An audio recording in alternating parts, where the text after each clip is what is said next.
Dragon চাষিদের জন্য সুখবর, সেই সঙ্গে ছাদ বাগানি যারা তারাও এভাবে চাষ করে বেশি ফলন পেতে পারেন।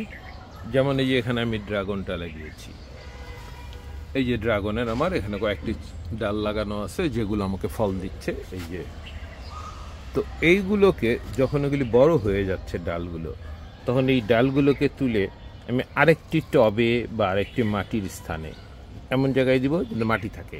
এই যে আমি দিয়ে দিলাম, এটা কিন্তু শিকড় আছে, এই যে শিকড় আছে গাছের গোড়ায়। এই মাথাটা ইচ্ছে করলে ঢেকেও দিতে পারেন, ইচ্ছে করলে নাও দিতে পারেন। ওই যে আমি আরেকটা দিয়ে দিলাম, একটি দুটি আমি এখানে স্থাপন করলাম। এর ফলাফল কি আমি দেখাবো।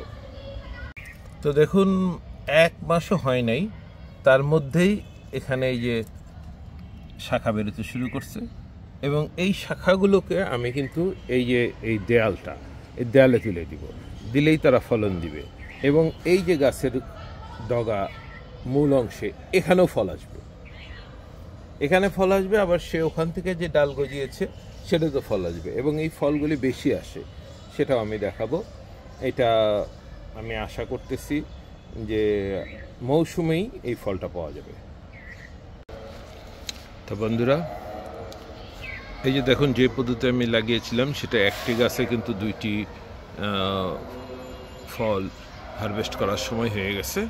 অর্থাৎ এই পদ্ধতিতে গাছ লাগালে আমরা 2ভাবেই ফল পাচ্ছি, একটা মূল ডালেও পাচ্ছি আর একটা শাখা ডালেও পাচ্ছি। তাহলে আমরা এই পদ্ধতিটা অ্যাপ্লাই করে দেখতে পারি যে কেমন ফল আসে। আমি এটাতে ভালো ফল পাচ্ছি, পরীক্ষামূলকভাবে আমি 2-1টা করেছি, তাতে ভালো ফল পাচ্ছি। তো এখনও যদি আমার চ্যানেলটি সাবস্ক্রাইব না করে থাকেন, অনুগ্রহ করে নেবেন। বিশুদ্ধতার সন্ধানে ইউটিউব চ্যানেল থেকে সবাইকে অভিনন্দন, এতক্ষণ যারা আমার সাথে ছিলেন।